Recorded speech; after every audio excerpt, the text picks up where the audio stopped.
Mother told by doctors to end her pregnancy 14 times. Happy she didn't listen.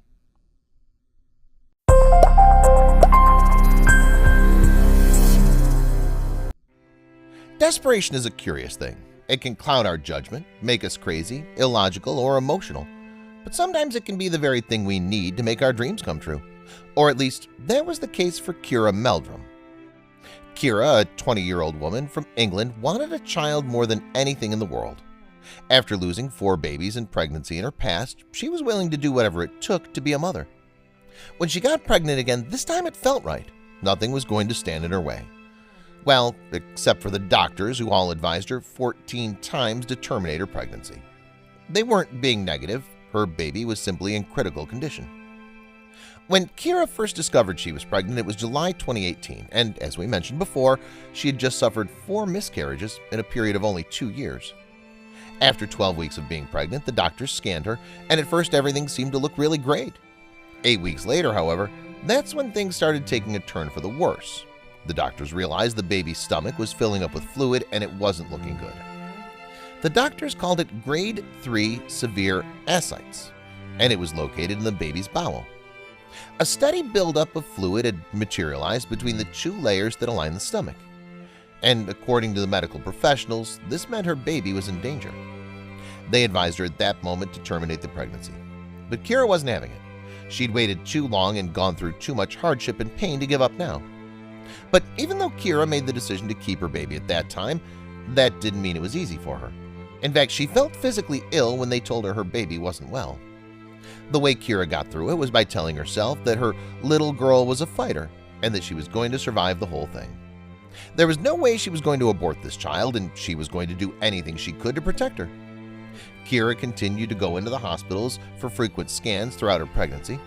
She kept hoping that something would change, that one doctor would tell her that her baby was getting better.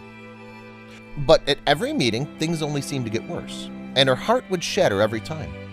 By 28 weeks, the doctors explained to Kira that her baby's bowel had ruptured, and they strongly advised her again to terminate. But once again, she refused. Meanwhile, while all of this was going on, there was a strong buildup of amniotic fluid building up in Kira's stomach, and the doctors told her that she needed to drain it out. But Kira refused that too, because they also told her that it would endanger the child's life even more. Considering the fact that her baby was already in a volatile condition, she kept her stomach filled with all that fluid, even if it meant she'd be in constant pain. We're not joking around when we say she was in constant pain because of this. Kira explained that her stomach swelled up enormously and that it felt as though she was holding a massive, painful water balloon against her body. But even though the experience hurt like crazy, she was willing to make that sacrifice if it meant protecting her baby and giving her a chance to live. Otherwise, I'd never forgive myself, said Kira. As the weeks went by, Kira genuinely struggled with the constant pain of all that fluid in her belly. She struggled to move properly, even more than most pregnant women usually struggle. She was in frequent, terrible pain, but she knew it would all be over soon. Finally, after weeks of painful sacrifice, the day came when she could finally deliver her baby. However, it was 6 weeks ahead of her due date, and she was nervous what that would mean. She named her lovely baby Lily Rose, but when she was born, they were far from being out of the woods.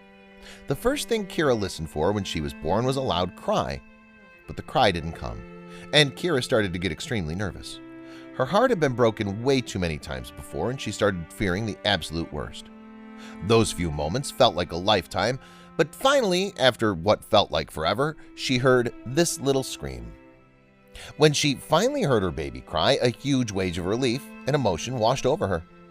Her baby had survived, or at least he seemed okay at the moment. Things weren't that simple for Lily Rose. Apparently, there was still a lot of work to be done, and she needed to be quickly taken into surgery. But before they took her away, they allowed Kira to hold her first. She was perfect, said Kira. They also called her the most beautiful baby she'd ever laid eyes on. At 4 pounds and 3 ounces, the baby was obviously smaller than most, and given her condition, she needed to be operated on immediately. So even though it literally broke Kira's heart, she was forced to give her baby away to the doctors literally minutes after she'd given birth to her.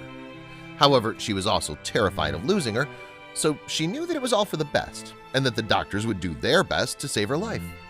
They had to act quickly.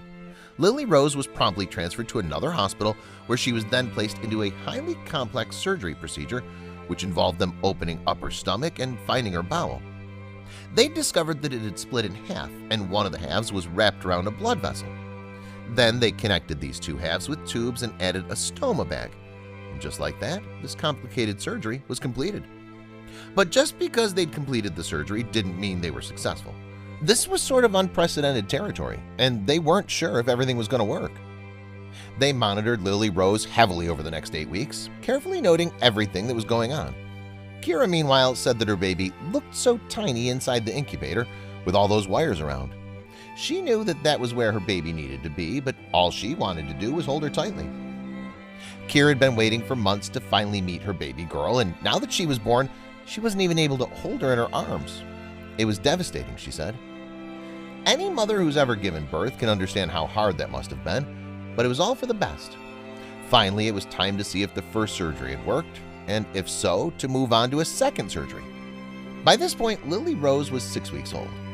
Amazingly enough, the first surgery had been successful. Eventually, the second surgery was successful as well, and after all that painful waiting, Kira was allowed to bring her baby girl home at last. After everything she'd gone through, it seemed like Lily Rose was going to be a healthy baby. Was this for real? After months and months of being told that she should abort her pregnancy, that her baby had little chance of survival, how was this even possible? So how is Lily Rose doing now? It's been 6 months since she first got back from the hospital, and she's been getting monitored every 3 months by the hospital just to make sure everything's okay with her. The doctors explained that the bottom part of the bowel remains to be very fragile, and therefore she's still vulnerable. However, they've noticed that her bowel has gotten much stronger as time has passed, and this is a very consoling thought. Meanwhile, Kira is understandably ecstatic to finally be able to spend time at home with her little baby. She says that she's constantly amazed by the strength of her daughter and that it's something she notices every day. After all that waiting, Kira is determined not to waste one moment with her daughter. "She's my little miracle," said an emotional Kira. She continued saying how her little girl stayed strong throughout the entire process and how proud she is. Kira continued to reflect on the craziness of her story. She said that the doctors have told her every week to terminate the pregnancy, and that every time she'd hear that advice, it felt horrific. But there was a voice inside her that told her Lily Rose was going to make it through. How'd she know that? This case is truly a miracle. So how did Kira predict that her child would be the beneficiary of such a shower of blessings? Maybe what this story teaches us is that it's not always about knowing. When logical arguments are presented in front of us, things can seem pretty overwhelming. But if we have a strong resilience inside of us, something we want badly enough, well, then maybe we can overcome the odds. Kira had a feeling that this one was going to work out. The past 4 pregnancies hadn't worked out, but she had a feeling about this one. Well, it turns out that the doctors were also shocked by everything that had happened. The truth is that her baby had a very rare condition, and they weren't sure how safe it was, so they advised her to terminate the pregnancy. But after successfully saving her life, they realized that this was a good research opportunity for future babies with similar conditions. Because of Lily Rose, they're now publishing papers about everything that's happened. Dr. Kelly Cohen, a medical professional at the hospital in which Lily Rose was treated, expressed her happiness that Lily Rose was doing well after the surgery. She also talked about how rare her particular case was, and that apparently only 1 to 3 babies out of 10,000 have this condition. The procedure is highly complex and very difficult to execute, therefore the fact that they managed to pull it off is nothing short of a miracle. As of now, Lily Rose is looking stronger than ever. She's growing up into a healthy baby, and she's getting bigger every day. Kira did mention, however, that she's lactose intolerant, but who isn't lactose intolerant these days? She'll fit right in. In the grand scheme of things, this is a minor problem compared to the major string of things that could have gone wrong with her. It's clear how grateful Kira is for being given this gift, and we have no doubt that she'll give Lily Rose all the love in the world.